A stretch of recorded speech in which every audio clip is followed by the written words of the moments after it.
Subscribe कीजिए हमारे channel studies टीजीके को और लेटेस्ट अपडेट पाने के लिए बेल आइकन को प्रेस करें। हेलो दोस्तों, आपका स्वागत है आपके अपने चैनल में।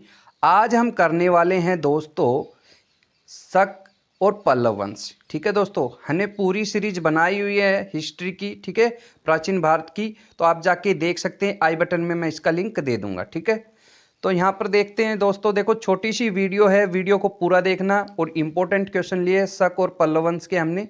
तो फर्स्ट क्वेश्चन है यहाँ पर, यूनानियों के बाद भारत में कौन आए? ठीक है, तो यूनानियों के बाद भारत में आए थे शक वंश के लोग। ठीक है, आगे है, शकों की कितनी शाखाएं थी? तो शकों की शाखाएं थी 5। प्रथम शक राजा कौन थे? प्रथम शक राजा था मौर्य। ठीक है, शक मूलतः किस प्रदेश के निवासी थे? शक थे मध्य एशिया के निवासी। ठीक है दोस्तों, ध्यान रखने, सारे इंपॉर्टेंट क्वेश्चन हैं। शक किसकी खोज में भारत आए थे? तो ये चारागाह की खोज में भारत आए थे दोस्तों। अगला क्वेश्चन है, 58 ईसा पूर्व में किस क्षेत्र के एक स्थानीय राजा ने शकों को पराजित करके बाहर खदेड़ दिया और विक्रमादित्य की उपाधि धारण की? ठीक है, तो ये राजा थे उज्जैन के। और दोस्तों देखो, उसी समय से विक्रमादित्य की उपाधि शुरू हुई थी, ये बात ध्यान रखना। उसी ने सबसे पहली बार विक्रमादित्य की उपाधि धारण की थी। आगे चलते हैं। आगे है, विक्रमादित्य की उपाधि का आरंभ कब से हुआ? तो अभी मैंने बताया था कब हुआ था, वो पराजित कब किए थे शकों को उसने, उज्जैन के राजा ने 58 ईसा पूर्व में। तो 58 ईसा पूर्व में ही क्या हुआ था? विक्रमादित्य उपाधि का आरंभ हुआ था। शकों पर विजय उपलक्ष्य में एक नया संवत बनाया। ठीक है, संवत का आरंभ हुआ, वो संवत का नाम क्या था? उसका नाम था विक्रम संवत। ठीक है, वो विजय के उपलक्ष्य में बनाया गया था। विक्रम संवत का आरंभ कब से हुआ?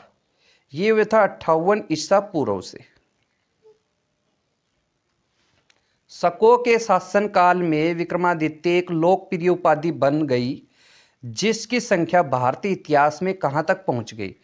इस क्वेश्चन का मतलब ये है दोस्तों, देखो, विक्रमादित्य की उपाधि कई राजाओं ने धारण की, तो ये अब तक कितने राजाओं ने धारण कर चुके हैं? ये 14 राजा धारण कर चुके हैं ऐसा।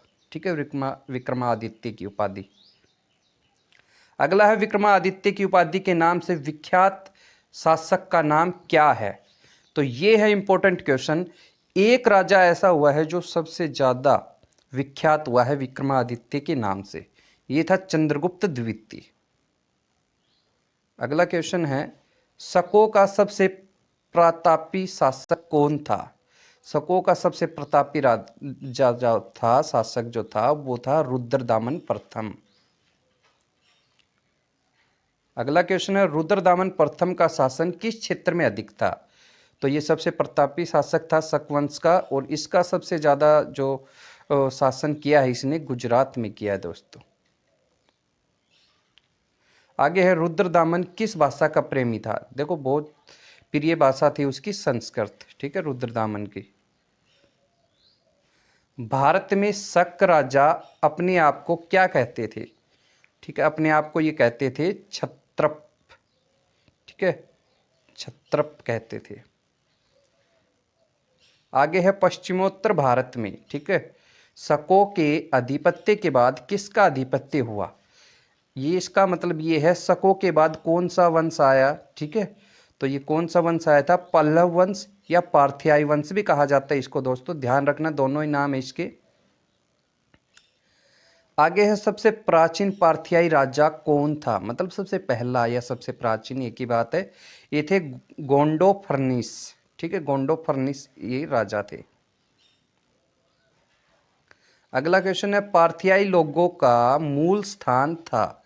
पार्थियाई लोगों का जो मूल स्थान था वो था दोस्तों ईरान। पल्लव या पार्थियाई के बाद किसका आगमन हुआ? पल्लवों या पार्थियाई के बाद किसका आगमन हुआ? ये हुआ कुषाणों का। ठीक है दोस्तों, अब अगली वीडियो में हम कुषाणों से रिलेटेड क्वेश्चंस पढ़ेंगे। तब तक के लिए थैंक यू दोस्तों वीडियो देखने के लिए। वीडियो अच्छी लगी हो तो वीडियो को लाइक ज़रूर करना और चैनल को सब्सक्राइब भी करना। मिलते हैं नेक्स्ट वीडियो में, तब तक के लिए थैंक यू दोस्तों।